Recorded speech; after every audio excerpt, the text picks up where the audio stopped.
ସାଙ୍ଗମାନେ ନମସ୍କାର, ଜୟ ଜଗନ୍ନାଥ। ଆଉ ଏଠି ସବୁ ଘର କାମ ସାରିକି ମା' ପୁଅ ଦେହ ବସିଛୁ। ମନ ତ ବହୁତ ଭଲ ନାହିଁ। ଆପଣମାନେ ଜାଣିଥିବେ ମୁଁ ଭିଡ଼ିଓ ଅପଲୋଡ଼ କରିଥିଲି। ଆଉ ମାମୁଁଙ୍କୁ ସାପ କାମୁଡ଼ି ଦେଇଛି। 4-5 ଦିନ ହେଲା ମାମୁଁ କଟକ ବଡ଼ ମେଡ଼ିକାଲରେ ଅଛନ୍ତି। ଆଉ ମନ ତ ସେଥିଲାଗି ଭଲ ଲାଗୁନି। ମୋବାଇଲ କ୍ୟାମେରାଟା ସାଙ୍ଗମାନେ ଜମା ଭଲ ଆସୁନି। ଫ୍ରଣ୍ଟ କ୍ୟାମେରାଟା ଜମା ଭଲ ଆସୁନି। ଯେମିତି ଭିଡ଼ିଓ କଲେ ସବୁ କଳା ଦେଖାଯାଉଛି। ଘର ଭିତରେ ଭଲ ଦେଖାଯାଉଛି, ବାହାରକୁ ଆସିଲା କଳା ଦେଖାଯାଉଛି। ଆଉ ମନ ତ ଭଲ ନାହିଁ।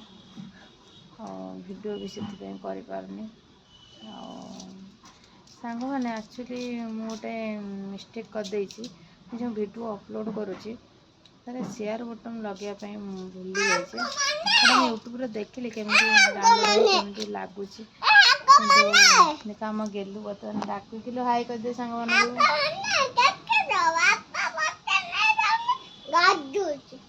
ଆମ ବାପା ତାକୁ ମାଇଲେ, ନେଲେନି। ସେଥିପାଇଁ କହୁଛି ସାଙ୍ଗମାନେ ମୋ ବାପା ନେଲେନି, ମୁଁ କାନ୍ଦୁଛି କହୁଛି। ଆଉ ସେ ଯୋଗୁଁ ଟିକେ ମନ ଭଲ ନାହିଁ। ଆଡ଼େ ମୁଁ ସେୟାର ବଟନ୍ଟା ଲଗେଇନି, ମୋର କୌଣସି ଭିଡ଼ିଓରେ ମୁଁ ଲଗେଇନି। ଆଉ ସେଟିଂ ବି ମୁଁ କରିନି।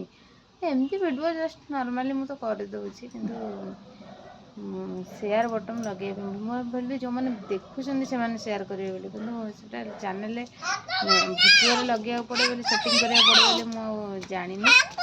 ଆଉ ଆମ ଗେଲୁ କ'ଣ କହୁଛି ଦେଖ।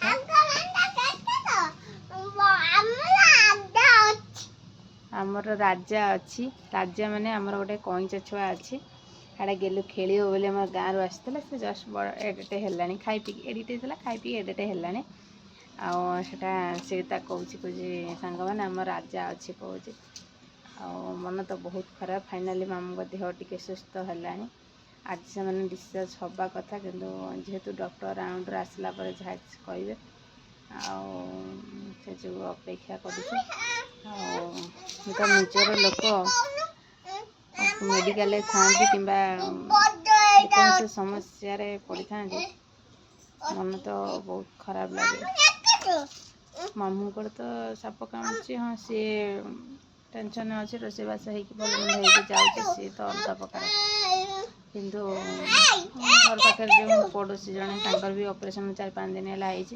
ମୁଁ ଏପର୍ଯ୍ୟନ୍ତ ତାଙ୍କୁ ଦେଖିବାକୁ ବି ଯାଇପାରୁନି। ମାମୁଁଙ୍କ ବ୍ୟସ୍ତରେ ରହିଗଲି, ତାଙ୍କୁ ବି ଆଉ ଦେଖିବାକୁ ଟିକେ ଯାଇପାରୁନି। ମୋତେ ସମୟ ବି ହେଉନି। ଆଉ ସେ କ'ଣ ଭାବୁଥିବେ।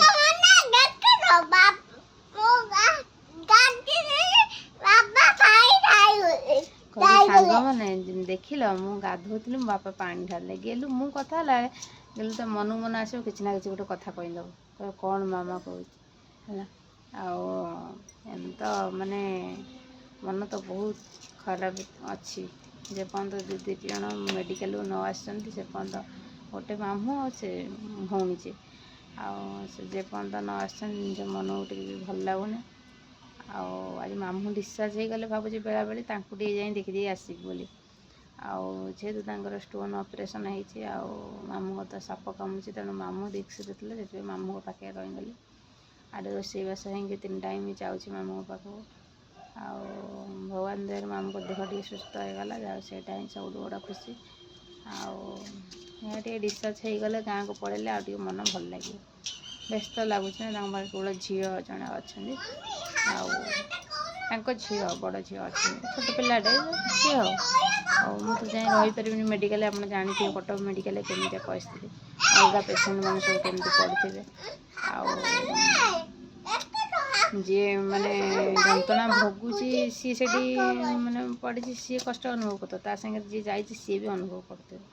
ଆମେ ବି 5-10 ମିନିଟ୍ ପାଇଁ ଯାଉଛୁ ଖାଇବାକୁ ନେଇକି, ମାନେ ମାମୁଁଙ୍କୁ ଏତେ କଷ୍ଟ ହେଉଛି, ମାନେ ଆମେ ଆସିକି ଯିବା ପାଇଁ ସେକେଣ୍ଡ ଆଉ ଇଚ୍ଛା ହେଉନି। ଆଉ ସେମାନେ ସେଠି ରହୁଛନ୍ତି। ଆଉ କଟକ ମେଡ଼ିକାଲରେ ବହୁତ ହଇରାଣ, ମାନେ ପେସେଣ୍ଟ ତ କିଛି ନାହିଁ, ବେଡ଼୍ରେ ଶୋଇବ କି ଭଲ ମନ୍ଦ ଖାଇବା ପିଇବା ଏମିତି, କିନ୍ତୁ ଅଲଗା ଯେଉଁ ଏରିଆରେ ସବୁ ପେସେଣ୍ଟ ଆସୁଛନ୍ତି, ମାନେ ଦେଖିଲେ ବହୁତ ଦୁଃଖ ଲାଗୁଛି। ଫିର୍ ବି ମାନେ ମେଡ଼ିକାଲ ମାନେ ବହୁତ ରିକ୍ସ, ବହୁତ ମାନେ ମୁଁ ଖାଇବା ପିଇବା କୌଣସି ଶାନ୍ତି ନାହିଁ, ରିକ୍ସ ବହୁତ। ଆଉ ଆଡ଼େ ଆମର ବି ଛୋଟ ପୁଅଟା, ଆକୁ ବି ନେଇକି ଯିବ, ଭାରି ଟେନସନ୍ ଲାଗେ, କାଳେ ଇନଫେକ୍ସନ୍ ହେବ, ଭଲ ମନ୍ଦ ହେବ।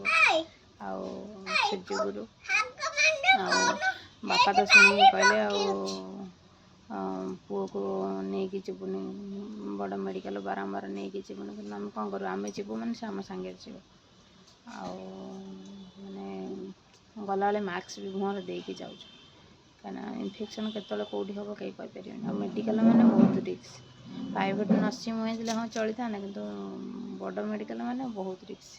ଗାଁ ମାନଙ୍କରେ ଧର ମୁଁ ବ୍ଲକରେ ଯେଉଁ ମେଡ଼ିକାଲ ଭଲ ମନ୍ଦ, ସେ କ'ଣ ଏତେ ଇଏ ନା, ସେଠି କ'ଣ ପେସେଣ୍ଟ ଏତେ ରହୁଛନ୍ତି, ଏତେ ବହୁତ ପେସେଣ୍ଟ, ବହୁତ ମାନେ କି ଦୁର୍ଘଟଣା, କି ସାପ କାମୁଡ଼ିଲା, କି ବିଷ କାମୁଡ଼ିଲା, କି ପୋଡ଼ି ହେଇଗଲା, କି କ'ଣ ହେଲା, ସବୁ ପ୍ରକାର ପେସେଣ୍ଟ ଏଠି ଆସୁଛନ୍ତି।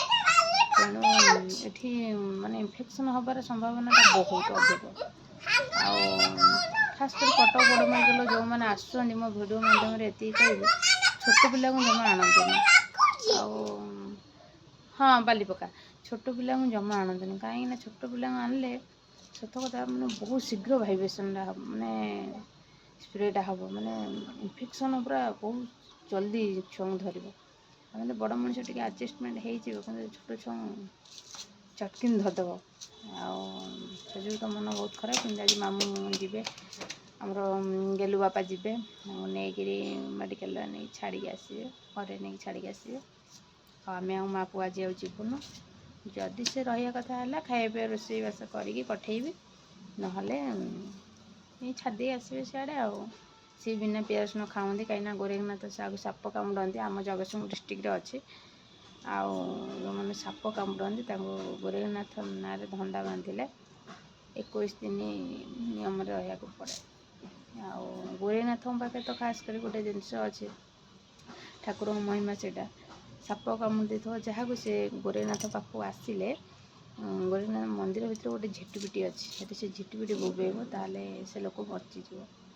ଆଉ ବହୁତ ମାନେ ବର୍ଷରୁ ମୁଁ ଶୁଣି ଆସିଛି, ମାନେ ମୋତେ 24-25 ବର୍ଷ ଭିତରେ ମୁଁ ଶୁଣି ଆସିଛି, ମାନେ ବାପା କୁହନ୍ତି ବୋଲି। ଆଉ ଗୋରୁ ଗାଈ ଦିହ ମୁଣ୍ଡ ହେଲେ, କି ମଣିଷ ସାପ କାମୁଡ଼ିଲେ, ଠାକୁରଙ୍କ ଧନ୍ଦା ବାନ୍ଧିଦେଲେ ବି ବହୁତ ମାନେ ଶୀଘ୍ର ଭଲ ହେଇଯିବ। ଆଉ ସେ ଆମ ଭଉଣୀଙ୍କ ଶ୍ୱଶୁର ଯାଇଥିଲେ ଗୋରେଖନାଥ, କାଲି ପ୍ରସାଦ ଆଣିଥିଲେ, ମାମୁଁଙ୍କ ପାଇଁ ବି ଆଣିଥିଲେ, ମୋତେ ବି ସେଥିରୁ ଦେଲେ। ଆଉ ଠାକୁରଙ୍କ ମହିମା ଅଛି, ତେଣୁ ମାମୁଁ ଭଲ ହେଇଗଲେ, ଗୋରେଖନାଥଙ୍କ ମହିମା ଅଛି। ଆଉ ବାବାଙ୍କୁ ଯିଏ ଯେତେବେଳେ ଡାକିଛି, ବାବା ତା ଡାକ ନିଶ୍ଚୟ ଶୁଣିଛନ୍ତି।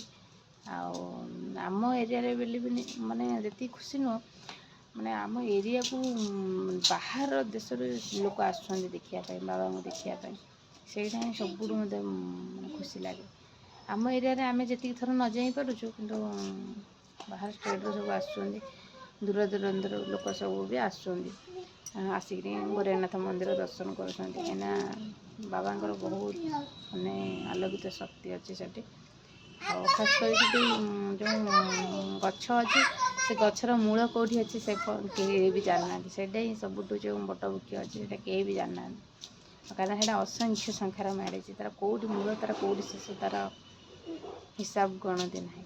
ଆଉ ସେଠି ଯିଏ ବି ଶଙ୍ଖା ଆଉ ଚାଲୁ କପଡ଼ା ବାନ୍ଧନ୍ତି, ଗୁଆ ନଡ଼ିଆ ବାନ୍ଧନ୍ତି, ମାନସିକ ବି ପୂରଣ ହୁଏ। ମୁଁ ବି ବାନ୍ଧିଥିଲି ମୋ ବାପାଙ୍କ ସାଙ୍ଗେ ଯାଇକିରି, ମୋ ଦେହ ତଳେ ଖରାପ ଥିଲା, ବାନ୍ଧିଥିଲି, ମୋ ଦେହ ବି ଭଲ ହେଇଗଲା। ମୁଁ ଯାଇନି, ମାନସିକ ଅଛି ମୋର ଗୋଟେ, ମୁଁ ଯିବି, ଆଉ କିଛି ଗଲେ ଯିବି ଠାକୁରଙ୍କ ପାଖକୁ ଟିକେ। ଆଉ ବାବାଙ୍କ ଦୟାରୁ ମୋ ମାମୁଁ ତ ବହୁତ ଭଲ ହେଇଗଲେ, ମୋ ମନ ବି ବହୁତ ଖୁସି।